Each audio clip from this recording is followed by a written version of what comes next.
চলুন জেনে নেই আজকের প্রথম আলো পত্রিকার প্রধান প্রধান শিরোনামগুলি।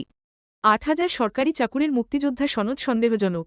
মুক্তিযোদ্ধা কোটায় সরকারি চাকরি পাওয়া ব্যক্তিদের দাখিল করা সনদ ও তথ্য যাচাই বাছাই করছে মুক্তিযুদ্ধ বিষয়ক মন্ত্রণালয়। যাচাই বাছাই এ পর্যন্ত অন্তত ৮,০০০ জনের মুক্তিযোদ্ধা সনদ ও তথ্যে সন্দেহজনক গরমিল পাওয়া গেছে। মন্ত্রণালয়ের একজন দায়িত্বশীল কর্মকর্তা জানিয়েছেন, প্রতি ১০০ জনের নাম যাচাই করতে গিয়ে গড়ে ৭ থেকে ৮ জনের তথ্যে গরমিল ধরা পড়ছে। মুক্তিযুদ্ধ বিষয়ক মন্ত্রণালয়ের সচিব ইশরাত চৌধুরী জানিয়েছেন, প্রাথমিকভাবে তালিকা যাচাই শেষ হয়েছে এবং বর্তমানে চূড়ান্ত যাচাই চলছে। বিভিন্ন মন্ত্রণালয় ও বিভাগ থেকে আসা তথ্যে গরমিল থাকায় পুনরায় তথ্য চাওয়া হয়েছে, যার কারণে তালিকা চূড়ান্ত করতে বেশি সময় লাগছে। মন্ত্রণালয় থেকে ৫৭টি মন্ত্রণালয় এবং নির্বাচন কমিশন, দুর্নীতি দমন কমিশন ও সরকারি কর্ম কমিশনে চিঠি দিয়ে মুক্তিযোদ্ধা কোটায় নিয়োগ পাওয়া ব্যক্তিদের তথ্য চাওয়া হয়েছে। বিকল্প জ্বালানি উৎসে সারা অনেক, তবে বিলম্বের শঙ্কা।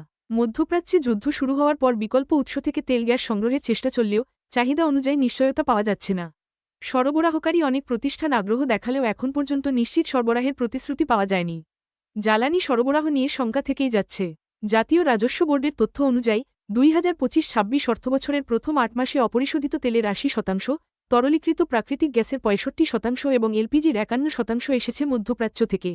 মধ্যপ্রাচ্যে সরবরাহ সংকুচিত হওয়ার প্রভাব বিকল্প উৎসেও পড়েছে। বিদ্যুৎ, জ্বালানি ও খনিজ সম্পদ প্রতিমন্ত্রী অনিন্দ্য ইসলাম জানিয়েছেন, সরকার এখন সরবরাহ ধরে রাখাকে অগ্রাধিকার দিচ্ছে। হরমুজ নিয়ে পিছু হটলেন ট্রাম্প।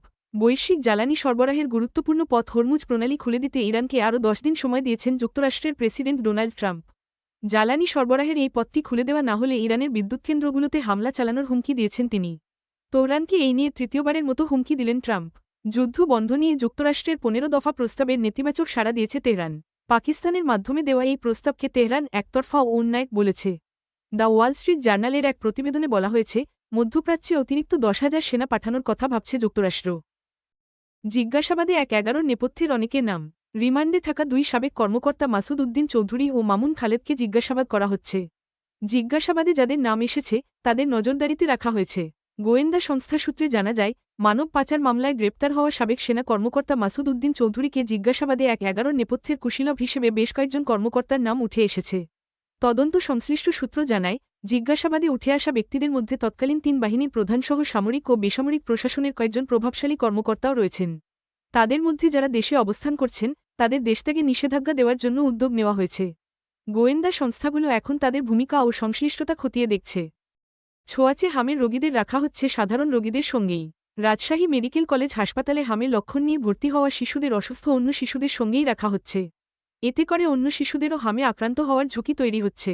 বিশ্ব স্বাস্থ্য সংস্থা বেশ কিছু রোগীর নমুনা পরীক্ষা করে ১০ জনকে হামে আক্রান্ত বলে নিশ্চিত করেছে। হাসপাতাল সূত্রে জানা যায়, গত বৃহস্পতিবার হামে লক্ষণ থাকা ৪ শিশুকে আইসিইউতে ভর্তির জন্য সুপারিশ করা হয়েছিল।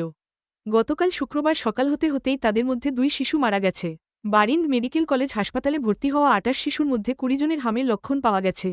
চিকিৎসকেরা জানিয়েছেন, হাম অত্যন্ত ছোঁয়াচে ভাইরাসজনিত রোগ হওয়ায় রোগীর হাঁচি কাশি বা কথা বলার মাধ্যমেও এটি ছড়াতে পারে।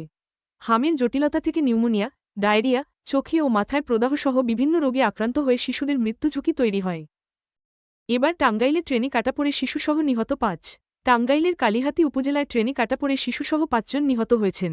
নিহত ৫ জন একটি বাসের যাত্রী ছিলেন এবং বাসটি তেল শেষ হয়ে যাওয়ায় সেখানে থেমেছিল। যাত্রীরা বাস থেকে নেমে পাশের রেললাইনে বসার সময় এই দুর্ঘটনা ঘটে। গতকাল শুক্রবার রাত ৮টার দিকে কালিহাতীর ধলাটেঙ্গর এলাকায় এই মর্মান্তিক দুর্ঘটনাটি ঘটে।